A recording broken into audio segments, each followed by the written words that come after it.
War is supposed to leave graves. Something to bury.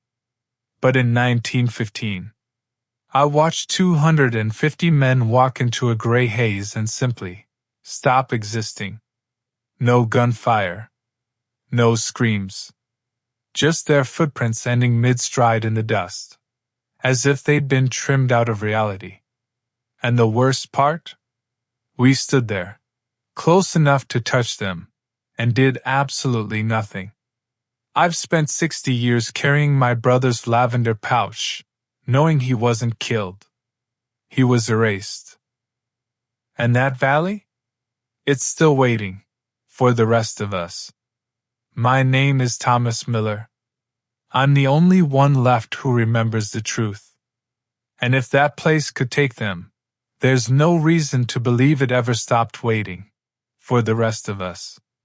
To understand why we were there, you have to understand the desperation of 1915. The Great War had ground to a halt in the mud of France. Millions of men were dying for a few inches of dirt. So, the High Command in London, led by a young Winston Churchill, came up with a grand gamble. The plan was simple on paper. They wanted to open a new front. They wanted to sail a fleet through the Dardanelles, a narrow strip of water that led straight to the heart of the Ottoman Empire. If we could take Constantinople, we could knock the Turks out of the war, open a supply line to Russia, and end the slaughter in Europe by Christmas. It was a bold plan. A brilliant plan. But it was built on a foundation of arrogance. They thought the Ottomans would fold at the first sight of a British uniform. They were wrong. By the time we arrived in August, the campaign had been dragging on for 4 months. It had become a meat grinder. The beaches were already soaked in blood, and the hills were carved into a maze of trenches that smelled of rot and stagnant water. We were part of the August offensive, a massive new landing at Suvla Bay. The goal was to break the stalemate, to push inland and take the high ground of the Anafarta Hills. If we took those ridges, we could rain fire down on the Turkish lines and finally move forward. But as we stepped off the boats, the air didn't feel like victory. It felt like a trap. Suvla Bay was a vast, sun-bleached bowl of salt and scrub. The heat was unlike anything we had ever known in Norfolk. It was a physical hand, pressing your face into the dust. The water in our canteens was gone in hours, and the supply lines were a mess. We were told we were the liberators of the East, but looking at those jagged, silent hills, we just felt like targets. We were standing on the edge of the Ottoman Empire, a land that had seen empires rise and fall for thousands of years. And we were just the latest crop of young men, sent to be harvested by the sun and the stone. The unit I belonged to, the 1/5 Norfolks, was something special, even for the British Army. We were a territorial battalion. Back then, that meant we all came from the same patch of earth. We were the Sandringham Company. Many of the men worked on the King's private estate in Norfolk. We were the King's own servants, his foresters, his gardeners. When the war broke out, we enlisted together. We promised our mothers and wives that we'd look out for each other. That familiarity was our pride. We knew who was a crack shot, and who would share his last biscuit. I remember Sergeant Miller. He wasn't a relative of mine, though in our part of Norfolk, you couldn't throw a stone without hitting a man named Miller. He was older, a man of iron who had worked the royal lands since he was a boy. Back in Sandringham, he was the man you went to if your roof leaked or your horse went lame. Out here, in the dust of Gallipoli, he was the anchor for all of us. He carried a silver locket, with a picture of his girl, Mary. He told me once that in the heat of the day, when his mind started to wander, he'd touch that silver. It was cold. It reminded him that there was a world outside of this fire, a world of green grass and cool rain. And then, there was my brother, Charlie. Charlie was 19. He'd never been further than the next county before the war. He carried a small pouch of dried lavender, stitched by our mother. He'd press it to his nose when the smell of the front became too much. The smell of the dead man's wind, as we called it. Our mission on the 12th of August was straightforward. On paper, we were to advance inland from the beach, move through a shallow valley at the base of the hills, and secure the forward positions. There was supposed to be limited resistance. The brass told us the Turks were retreating. They told us to move steadily, maintain our lines, and hold the ground. But as we formed up that morning, the atmosphere was wrong. A strange haze had settled over the valley. It wasn't a morning mist. It was mid-afternoon. And it wasn't white. It was a dull, pulsing gray. It sat in the hollows of the ground like something heavy. Something solid. We checked our rifles. We tightened our packs. I saw Charlie tuck his lavender away. I saw Sergeant Miller touch the pocket where he kept his locket. We were ready to do our duty for the king.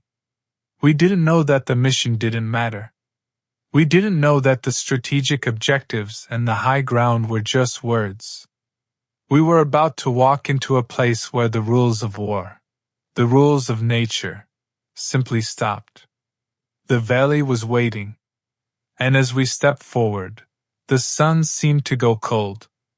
It was exactly 4 in the afternoon when the order was passed down. No bugles, no shouting.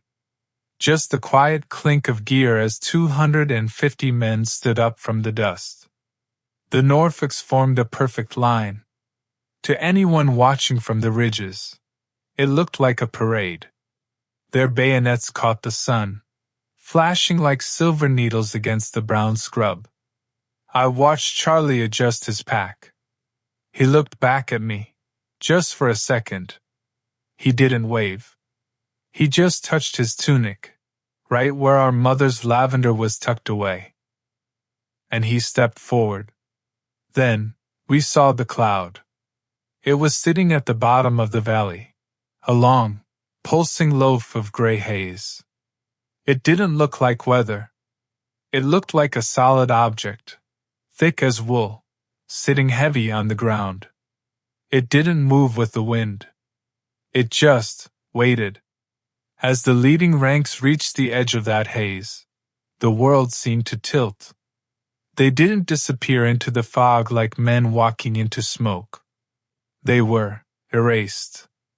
I watched through my glasses, my hands shaking so hard I could barely hold them steady. I saw Sergeant Miller's boots step into the gray. One moment, his legs were there. The next, they were gone. Not hidden, but simply cut away. Then his waist vanished. Then his shoulders.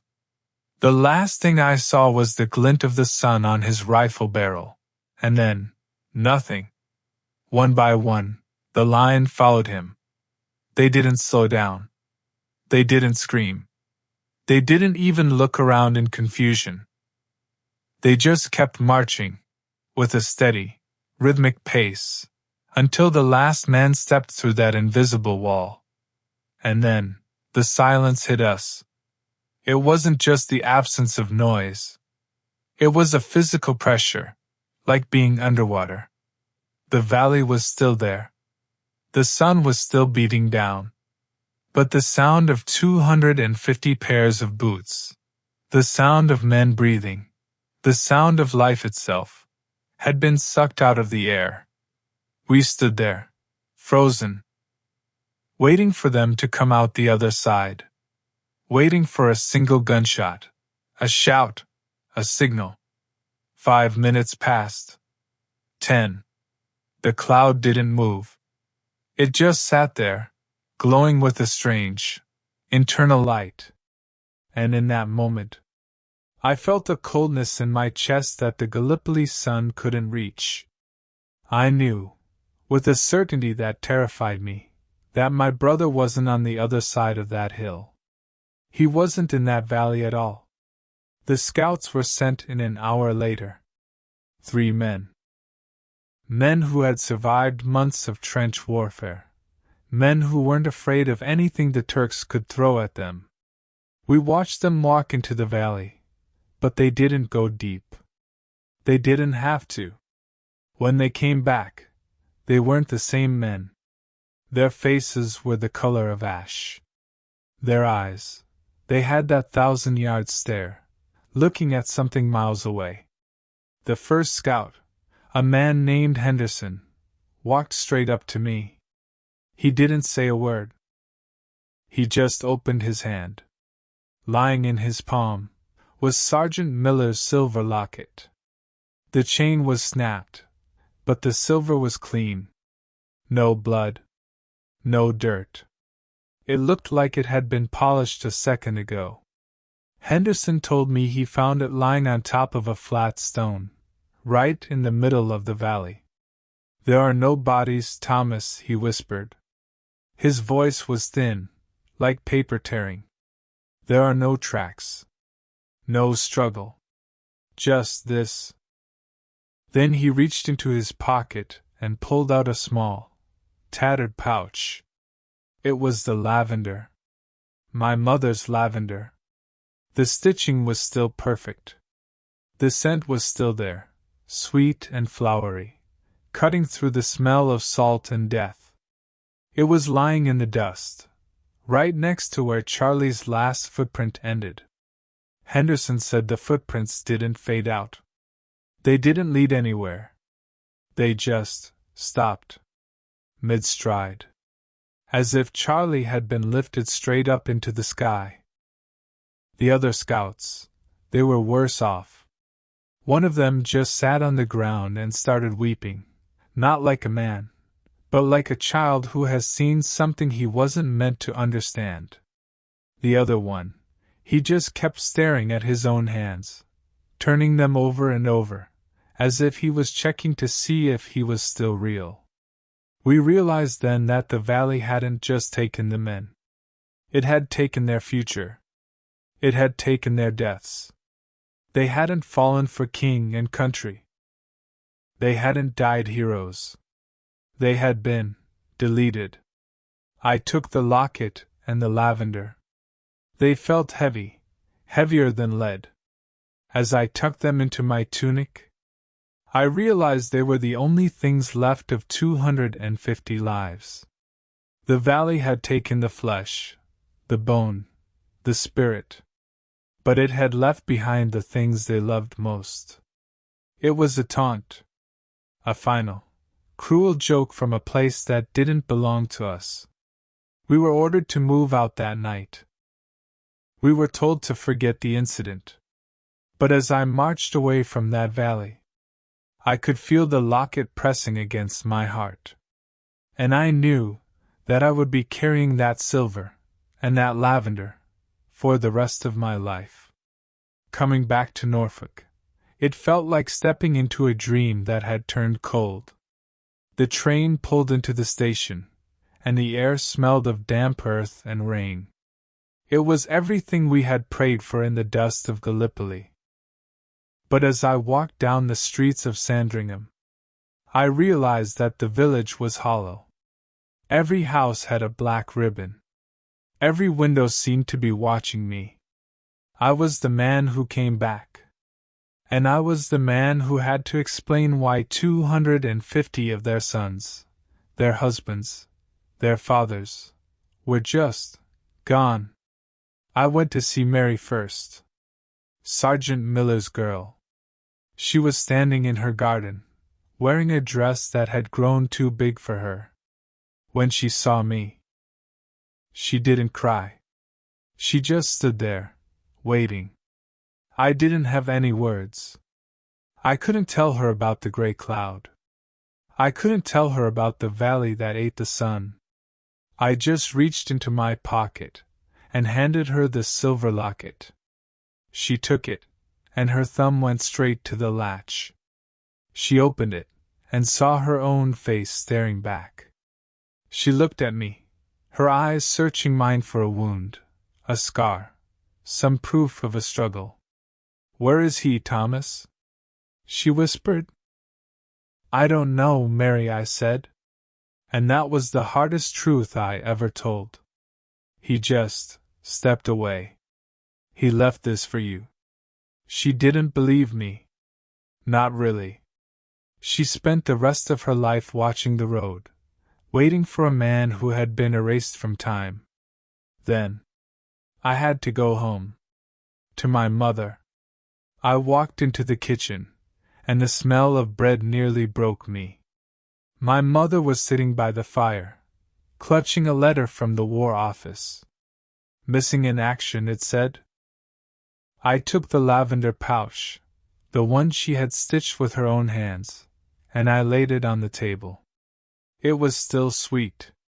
It still smelled of her garden. "Charlie?" she asked.